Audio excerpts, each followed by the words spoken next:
Ako sa Cinematech sa Film Development Council of the Philippines dahil may reissue ng movie ni Vilma Santos na Tagos ng Dugo. Tagos ng Dugo was shown in theaters in 1985 ba? I don't know the exact year. Pero ang daming manonood. Hindi. Ito yung mga solid film na through the years suportado ang mga pelikula niya. So, sa tagal na pelikulang Tagos ng Dugo, siguro karamihan dito ay repeat watchers. Yung parang napanood na nila pero gusto nilang mapanood ulit. Titingnan natin kung makakapasok ako kasi hindi ako nagpa-register. Yung mga nagpa-register lang daw ang i-allow. Nakita ko si Tirso Cruz III, halos kasabay ko siya dumating. Ito ng International Women's Rights, yung celebration. A celebration is observed worldwide. So, doon kasi sa Tagos ng Dugo, parang si Vilma doon parang psycho-thriller yung movie. Parang pinapatay niya yung mga nanre-rape sa kanya or something, or yung mga nakaka-sex niya, pinapatay niya. So ganyan ang premise ng movie. It was directed by Mario de los Reyes. Wala si Vilma.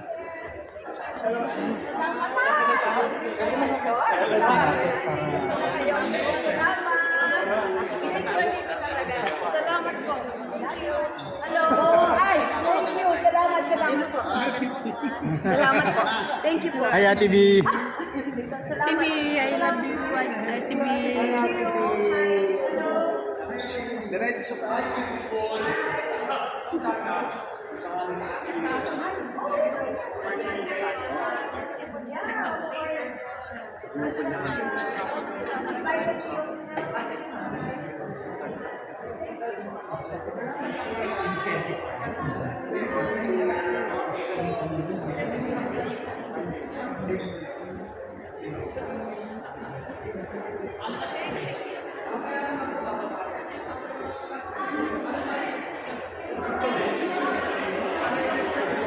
Ang poster ng movie Tagos ng Dugo. Yeah.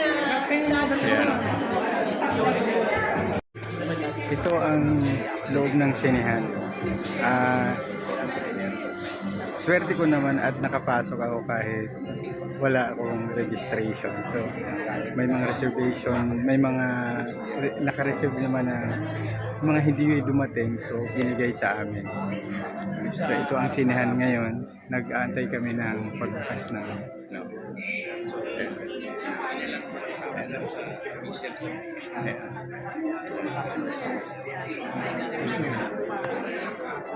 diba?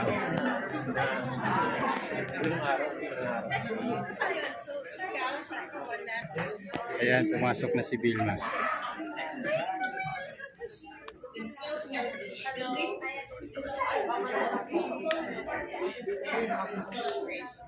as well as the hub that holds tourism, history, knowledge, and provides employment to these Filipinos in a great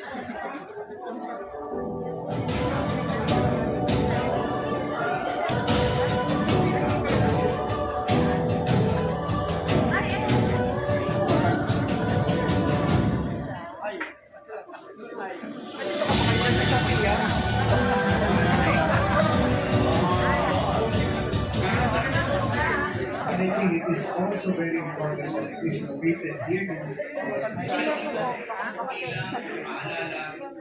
Ayan si Tirso. Ang asawa ni Tirso, si Lynn.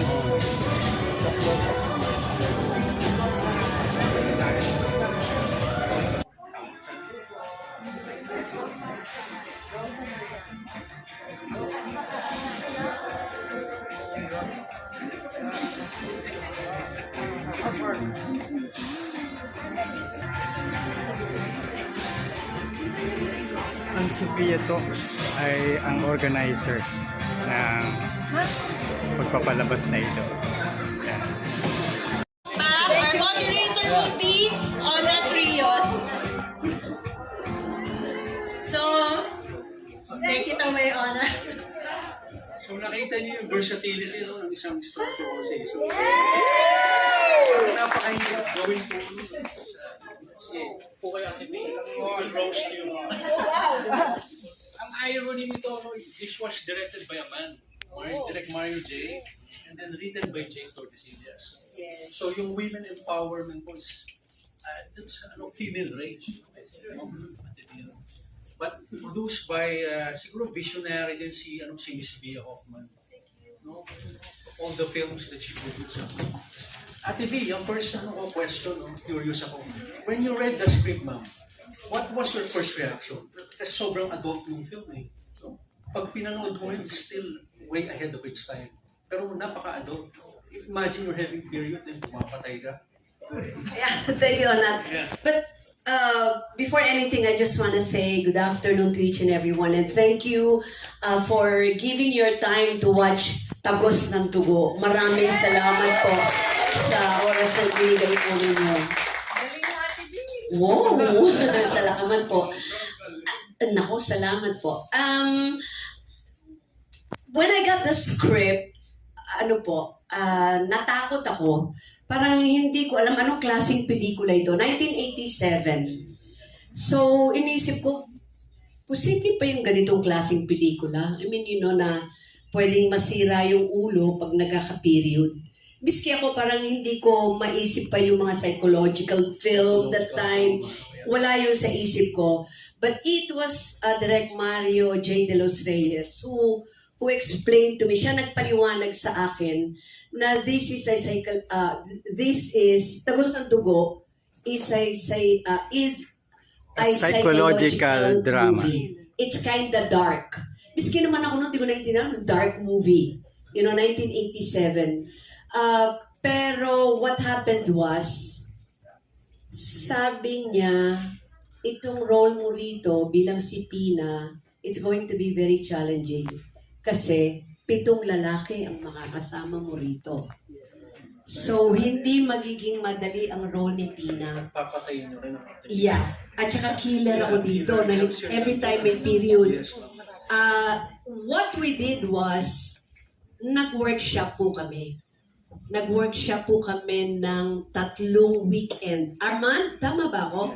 3 weekend, 2 weekends tayo nag-workshop. Parang tanda ko, 3 Tat- araw na tatlong- sunod-sunod. 3 araw na sunusunod. Friday, Saturday, Sunday, if I'm not mistaken. Parang ganon. With Uro. Tama ba ako? Yes. Uro de la Cruz. No, Abo. Abo, I'm sorry. Abo de la Cruz, yeah, tama.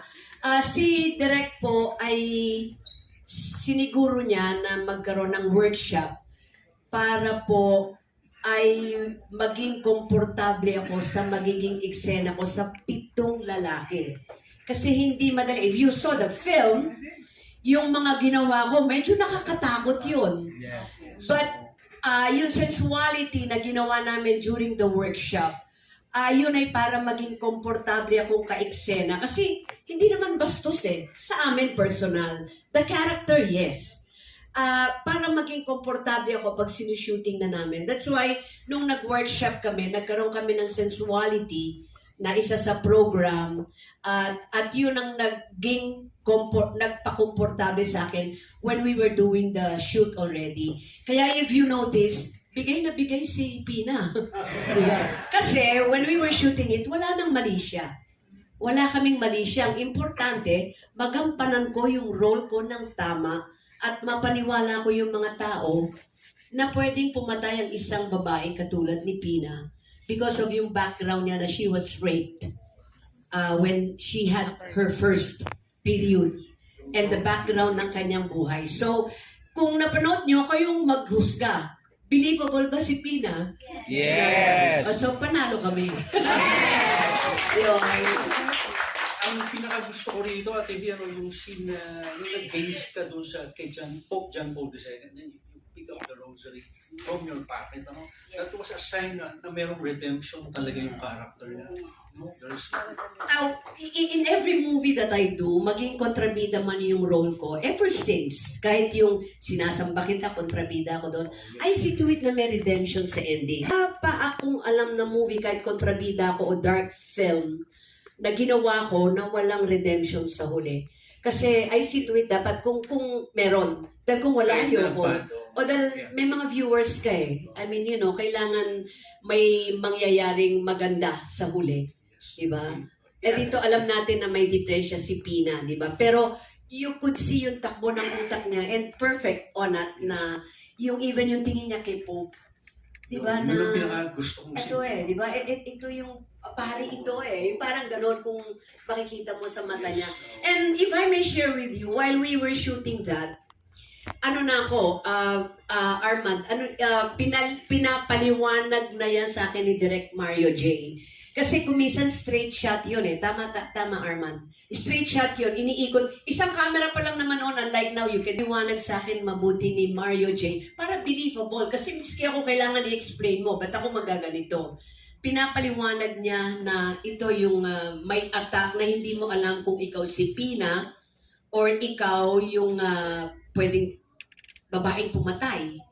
Or si Pina na mabait naman na bata, na may pamilya. So, yan ang paghahaluin mo. So, ganyan pinapaliwanag yan sa akin ni Direk Mario J. before I do the scene. Well, ano sa akin yun? Tama right. po. First namin ni Mario J. Tama, may telescene din kami. Tama ka, Ora. Tama ka. Yes, tama. Oo. And you work with Lino Broca and Ismael Bernal, Ate Viano. What was yung pinaka-style ni Direk Mario? Inaarte ba niya or pinababayaan mo mag-adlib like Ismael? Ang director na inaarte niya for you is si Lino. Lino Broca. Lino. Right. Si Lino Broca, yun ang inaarte niya sa'yo kung ano yung gusto niyang makita. With Ishma, it's more of pwede ka ito yung mag-improvise. improvisation si Ismael Bernal. Yeah. Ito yung gusto kong eksena, pero improvise. Ayaw niya yung pag-period. Ayaw niya ng ganun. O pag-kama. Ayaw niya. Basta tuloy mo lang yung acting mo and then kung may mapansin ka iba, you say it. Yes. Basta casual. Gusto niya maging natural. With Mario J's experience ako sa kanya, especially with this film, ano siya yung deep, malalim na director. In the first place, para maisip yung ganitong klaseng movie, malalim siya. And kung paano niya ako minotivate at kung nagustuhan po ninyo yung outcome, malalim na director si Mario J. Malalim na director. Yes, Ate V, when you learned that Maricel Soriano declined the offer, so what was your first reaction, ma'am? You know, I didn't even know na this was offered kay Maria. They didn't even mention it to me. And then later on ko na lang nalaman na pinakita rin pala yung script na ito kay Maricel. Yes.